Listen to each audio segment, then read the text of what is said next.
एक बार फिर स्वागत है आप सभी का। साथियों, हम आज चैप्टर 5 चालू करने वाले हैं, ड्राइंग ऑफ ज्योमेट्रिकल फिगर्स। इस चैप्टर में हम कुछ ज्यामितीय आकृतियाँ जैसे त्रिभुज, चतुर्भुज, पंचभुज, षष्ठभुज, सप्तभुज, अष्टभुज, जितनी भी आकृतियाँ हैं इन सबको के बारे में थोड़ा सा सीखेंगे और इन्हें बनाना सीखेंगे। तो आइए आगे बढ़ते हैं। सबसे पहले हम चर्चा करते हैं कि इस टॉपिक पर हमें क्या क्या पढ़ना है, इसमें कंटेंट क्या क्या है। तो इसमें दोस्तों इस चैप्टर को 5 भागों में डिवाइड किया गया है। हमारा पहला भाग देखिए है जो एंगल से संबंधित है, कोणों से संबंधित है, कोण, उसकी माप और उसके प्रकार, इसकी चर्चा करेंगे हम। इसके बाद त्रिभुज, त्रिभुज और उसके प्रकार, त्रिभुज के प्रकार, इसके बारे में चर्चा हो जाएगी। कोण और त्रिभुज के प्रकार भी देख लेंगे। इसका पॉइंट 2 जो है, इसका सेकंड भाग जो है कि कोणों का समद्विभाजन कैसे करें और ट्रायंगल्स का समद्विभाजन कैसे करें, इसका अभ्यास किया जाएगा। इसका तीसरा भाग देखिए, इसमें square, rectangle, rhombus, parallelogram, circle या फिर वर्ग, आयत, समचतुर्भुज, समांतर चतुर्भुज, वृत्त और उसके जो पार्ट्स हैं उनके बारे में चर्चा करेंगे। बहुत शॉर्ट में चर्चा करेंगे क्योंकि ये टॉपिक देखिए, जो त्रिभुज, चतुर्भुज, ये सब बेसिक पोर्शन है, हमने हाई स्कूल में पढ़ा हुआ है पहले से भी। तो इनमें बहुत शॉर्ट चर्चा करेंगे, सिर्फ रिवीजन के हिसाब से। हमारा जो मुख्य पोर्शन है दोस्तों वो बहुभुज का है इसमें। तो इसमें देखिए कुछ जो फोर्थ पोर्शन में हम अभ्यास करेंगे, वर्ग कैसे बनता है, आयत बनाने की कुछ क्वेश्चंस करेंगे, समांतर चतुर्भुज की रचनाएं, समचतुर्भुज की रचना करें, वृत्त का ड्रॉ करें जिसका व्यास और त्रिज्या दी रहती है। तो उसमें कुछ क्वेश्चन का अभ्यास हम करेंगे। सबसे इम्पोर्टेंट जो हमारा भाग है इस चैप्टर का वो ये वाला साथियों, ये हमेशा एग्जाम में पूछा जाता है। चैप्टर नंबर 5 या पॉइंट नंबर 5। पॉइंट 5 में हमें विभिन्न विभिन्न पॉलीगॉन्स, बहुभुज के बारे में पढ़ना है और उनके आंतरिक कोण, है ना, आंतरिक कोण की चर्चा करेंगे। उन्हें ड्रॉ कैसे करना है, कौन कौन सी विधियां हैं। मेन बहुभुज में हमारा पेंटागन जैसे हो गया, पेंटागन कई बार एग्जाम में पूछा गया है। हेक्सागन, पंचभुज, आपका षष्ठभुज, अष्टभुज, सप्तभुज, जितने भी हैं ये एग्जाम में पूछे गए हैं कई बार। इस टॉपिक का, इस चैप्टर का सबसे मेन पोर्शन हमारा ये 5वां हिस्सा है, इसको हम ज़्यादा डिटेल में करने वाले हैं। ऊपर के चारों पोर्शन जो आपके मैथ का पोर्शन है वो हम बहुत तेज़ी से कवर करेंगे। तो आइए आगे देखते हैं। पहले शुरुआत करते हैं कोण से। तो आइए कोण की परिभाषा देख लीजिए। दो सीधी रेखाओं के बीच के झुकाव को ही कोण कहते हैं। हमने रेखाओं का टॉपिक पहले ही पढ़ रखा है। रेखाओं के बाद देखिए दो रेखाओं से मिलकर कोण बनता है। ये देखिए दो रेखाओं के बीच के झुकाव को हम कोण कहते हैं। कोण के मापने की इकाई डिग्री होती है या फिर रेडियन होती है। तो कोण की इकाई डिग्री या फिर रेडियन। चलिए इनमें संबंध देख लेते हैं, डिग्री और रेडियन में क्या संबंध है, ये कई बार पूछा गया है एग्जाम में। तो मित्रों हम जानते हैं कि 180 डिग्री में पाई रेडियन होता है। 180 डिग्री में पाई रेडियन होता है। सबसे मुख्य संबंध हमारा यही है। इसी से हम, अगर मान लीजिए कोई पूछता है आपसे 1 डिग्री में कितने रेडियन, तो ये हो जाएगा पाई बाई 180 रेडियन। बहुत ही आसान है साथियों ये। अच्छा, कोई उल्टा अगर पूछता है, मान लीजिए उल्टा पूछा गया आपसे, एग्जाम में पूछा भी गया है कि एक रेडियन में कितने डिग्री, एक रेडियन में कितने डिग्री।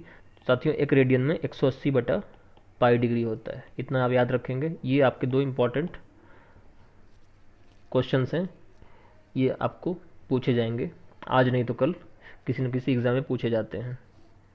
आइए कोणों के प्रकार के बारे में चर्चा करते हैं। देखिए मुख्यतः कोणों के प्रकार मैंने यहाँ पे दिखाए हैं। देखिए जब ये कोण देखिए, अगर थीटा हमारा, अगर ये थीटा है, अगर 90 डिग्री से कम है तो इसे हम एक्यूट या फिर न्यून कोण कहते हैं। 90 डिग्री से कम होता है थीटा तो उसे हम न्यून कोण कहते हैं। अगर हमारा थीटा देखिए 90 डिग्री है तो इसे हम राइट एंगल या फिर समकोण कहते हैं। ठीक है, ऐसे ही अगर ये आपका थीटा देखिए अगर 90 से ज़्यादा है तो इसे हम ऑब्ट्यूस या फिर अधिक कोण कहते हैं। ऑब्ट्यूस एंगल या फिर अधिक कोण कहते हैं। इस केस में देखिए अगर थीटा 180 डिग्री है तो उसे हम स्ट्रेट एंगल या फिर सरल कोण कहते हैं। 180 डिग्री वाले कोण को सरल कोण कहा जाता है। अगर 180 से अधिक है तो इसे हम रेफ्लेक्स एंगल या फिर बृहद कोण कहते हैं। आपने ये पहले भी पढ़ा होगा। इसमें दो स्पेशल एंगल होते हैं, इसको पढ़ लेते हैं। देखिए, एक होता है कॉम्प्लीमेंट्री। कॉम्प्लीमेंट्री मीन्स पूरक।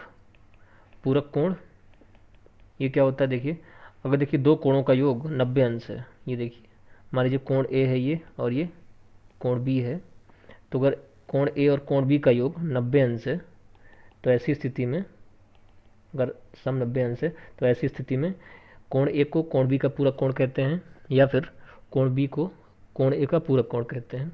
आपने ही पढ़ा होगा पहले भी। ठीक ऐसे ही समपूरक या सप्लीमेंट्री एंगल, ये क्या होता है देखते हैं आइए।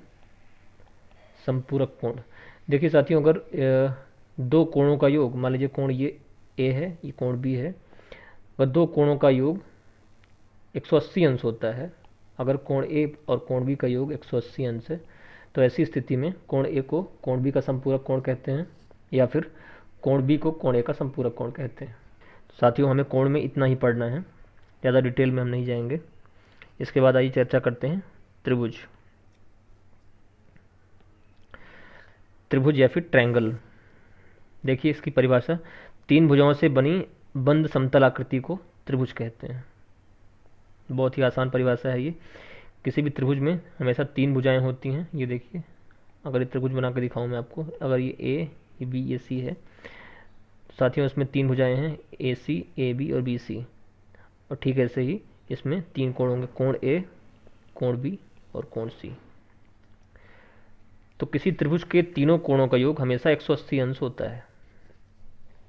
तो कोण ए और कोण बी और कोण सी का योग, ये त्रिभुज की प्रॉपर्टी है एक, कि त्रिभुज के तीनों कोणों का योग हमेशा 180 अंश ही होता है।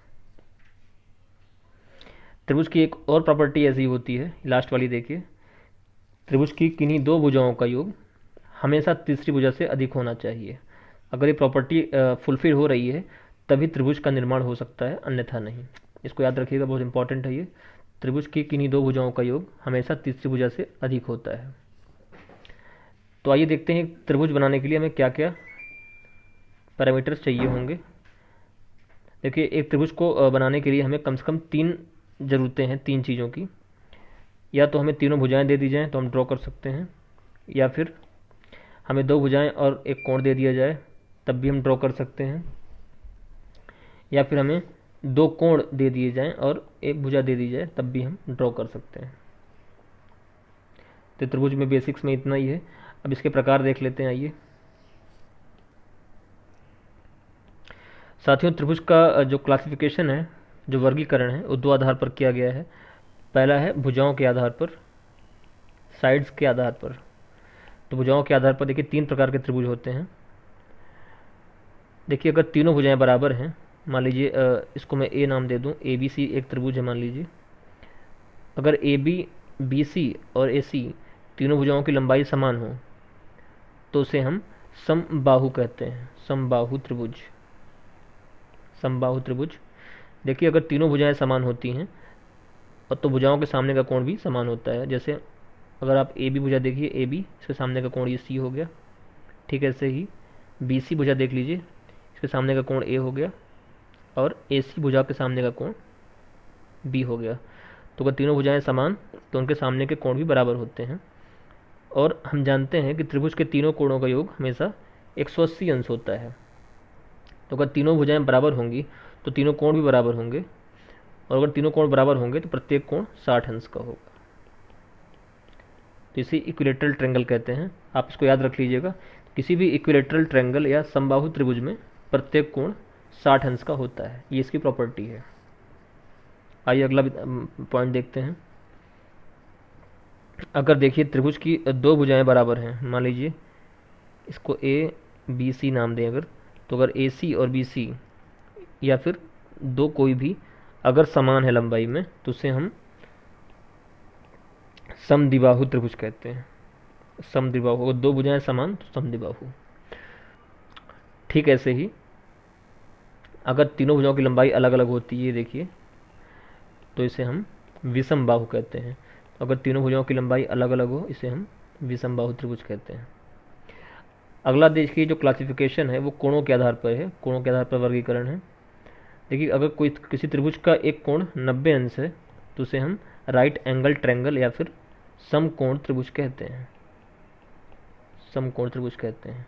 ठीक है, सही। इसको देखिए, अगर किसी त्रिभुज का एक कोण 90 अंश से अधिक है तो उसे हम ऑब्ट्यूस एंगल ट्रायंगल या फिर अधिक कोण त्रिभुज कहते हैं। और इसको देखिए एक्यूट एंगल या फिर न्यून कोण। देखिए अगर किसी त्रिभुज के तीनों कोण न्यून कोण हो तो उसे हम न्यून कोण त्रिभुज कहते हैं। जब तीनों कोण 90 अंश से कम होंगे तो उसे हम एक्यूट एंगल ट्रायंगल या फिर न्यून कोण त्रिभुज कहते हैं। तो मित्रों जो हमारा पहला पोर्शन था इस कंटेंट का, इस चैप्टर के, वो कोणों और त्रिभुज के बारे में था, इसका बेसिक्स। इसको हमने बहुत तेज़ी से कवर किया है, आप इसको एक बार अच्छे से रिवाइज कर लीजिए। इसके बाद हम इनका समद्विभाजन पढ़ेंगे और उसके आगे का भाग फिर कवर करेंगे। आज के लिए दोस्तों इतना ही है। आप वीडियो को शेयर करिए और दोस्तों को सब्सक्राइब करवाइए। Thanks for watching.